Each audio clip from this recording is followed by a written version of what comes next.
Is there absolutely anything we can do to fix the college football bowl season? Well, if the NCAA decides to check this video out, and I'm pretty sure that they are, we can get this thing figured out.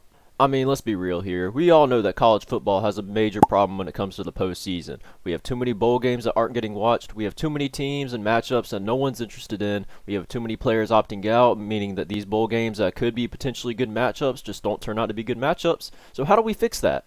In this video, I'm going to give two potential solutions that the College Football Committee and the NCAA can use to help fix bowl season and just make bowl season great again. Now look, I'm not saying that these two solutions are going to fix all the problems to the college football postseason, but God forbid, man, I just want to watch some exciting postseason college football. Is that too much to ask for? I don't think it is. But before we get into the video, a quick word from our sponsor. Today's sponsor is us. Nitty Gritty Sports is a new YouTube channel ran by me and Nathan where we do a bunch of different videos talking about sports news, we do preview and prediction videos, and we also have some new miscellaneous series like our Start Bench Cut series here. If you're interested in any of those things, please leave a like, thumbs up on these videos, and hit the subscribe button and the notification bell. Thank you. Alright, no more dilly-dallying and willy-whacking. What is the first solution to fix the college football postseason? Well, we gotta expand the playoffs. I'm sorry. I know there's people that aren't in favor for it. I'm not the biggest fan of it myself. But when it comes to making bowl season more interesting and to bring the audience back up, we're just gonna have to expand the playoffs. And let me explain why. So it's looking like if we were to have a college football playoff expansion, it would be 12 teams. If you don't know how that works, basically the top 6 conference champions would automatically get in, and then the top 4 of those 6 would get the first round byes. And then the rest, 5 through 12, would be ranked by the playoff committee, and those games would be played at their home site. The higher seed would have the host of the playoff game, and then the top 4 seeds would get a bye.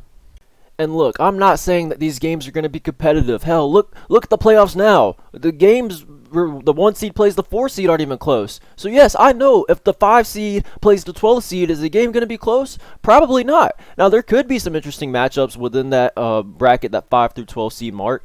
But is it going to be very consistent? No. You're going to have blowouts. There's blowouts now. There's not really much we can do in terms of fixing the competitive side of things, but here is why expanding the playoffs could really help the postseason. So there are 4 playoff teams currently. Adding 8 more would mean that's 8 more teams where players are not going to be opting out on those teams. So, we haven't seen a player opt out of a playoff game yet. Could it happen? I mean, sure, it could happen. But who's going to be the player to first come out and say, well, my team's in the playoffs, but I got to look after myself and make sure I make these millions of dollars. My teammates can pursue the national championship without me. The criticism that player is going to get is going to be unreal. I don't think anyone's going to do that. Plus, they've worked all these years to get in the opportunity to be in the playoffs and win a national title. I don't think they're just going to give that up. I would hope not anyways. And there's really 2 solutions to this one alone. 1, we have less opt-outs. We have less teams with players opting out. And 2, there's 4 more interesting matchups in the first round right there. Teams 5 through 12 would play each other. That's going to give us 4 matchups. And then the second round, the winners of those first round matchups will go play the teams that had the first round bye. That's 4 more matchups in the second round.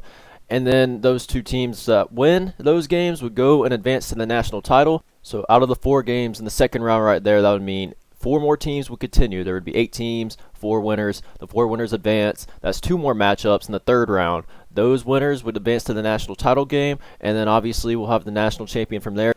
So instead of now where we currently have 2 first-round matchups and then the national championship, that's 3 games total, we would have 11. So 11 bowl games means that's 11 more games where people are going to be more inclined to go watch. Playoff games are going to draw more attention than these other bowl games. Did you watch the Tony the Tiger Bowl this year? No.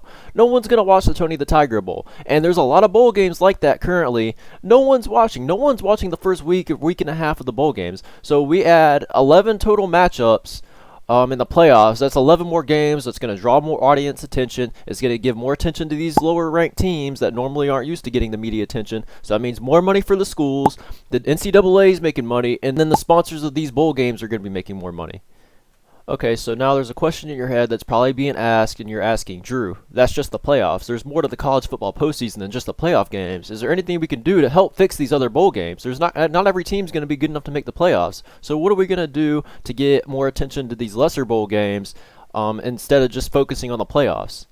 Now, my solution to that, the only thing I can really think of off the top of my head that could help raise more attention to these lesser bowl games is we got to get rid of the conference-affiliated bowl games. So I'm pretty sure y'all already know how a lot of bowl games work. A lot of the bowl game matchups are kind of preset early on before the season even begins, where these bowl games are already picking, they're already going to have a certain conference team playing in that bowl game. Where the Gator Bowl is going to have the SEC, the Rose Bowl is usually going to have a team for the Pac-12 unless it's a playoff game. The Duke's Mayo Bowl is going to have a team from the SEC. So you kind of see what I'm getting at here. How we can get more better and entertaining matchups if we get rid of that. So what do? Well, let's have the committee handpick these games, and let me give an example. So, how many of you would love to see Lincoln Riley and USC? And this is just saying if they don't make the playoffs. This is just an example.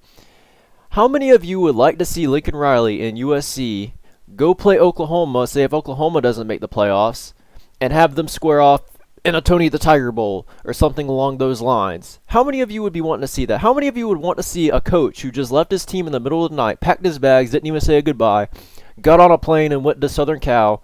How many of you would like to see him go and play his former team? You know how much drama there would be in that game? Do you know how many people would want to watch that? I would want to watch that game. I would love to go see Lincoln Riley play his former team and his former teammates that hate him. That would be a very interesting matchup. I mean, just the drama you could build up. You can use the media, and I'm not saying this is a good thing. Look, I'm sorry, okay? Like, I love drama. And what comes with drama? Money. The NCAA is all about money. So why not try to make you a cash grab in one of these smaller bowl games outside of the playoff games and handpick an entertaining matchup where there's going to be drama built up. There's going to be people wanting to tune in because they want to see maybe an altercation. They want to see some players talk shit. So why not? So that we get rid of the conference-affiliated bowl games, let the committee handpick certain matchups they think could be really entertaining, whether it's something with drama or whether they just straight up think it's going to be a good matchup. They think the two teams match up well together. So handpick the bowl games instead of letting it be conference-based. So, is every single bowl game going to be entertaining? No, and there's nothing we can do about that. Sometimes there's going to be 2 6-6 teams square off where there's no drama between the two teams, and so that means there's going to be no audience need or want to go watch that game. And there's nothing we can do about it. That's just how it's going to have to be. Like I said earlier, these aren't solutions that are going to fix everything in the college football postseason world, but these are some things that can be used to help give us more matchups. It reduces opt-outs, and then we find a way to make some of these other lesser bowl games more entertaining. That way, we don't have to just look forward to the playoffs. We can look forward to other games as well. So to the NCAA, if you're watching this video, I know you're watching this video. I'm not saying if. The NCAA is watching this video. Give us more playoff matchups, so expand the playoffs. Forget the competitive side of things. We just want more games, more entertaining games.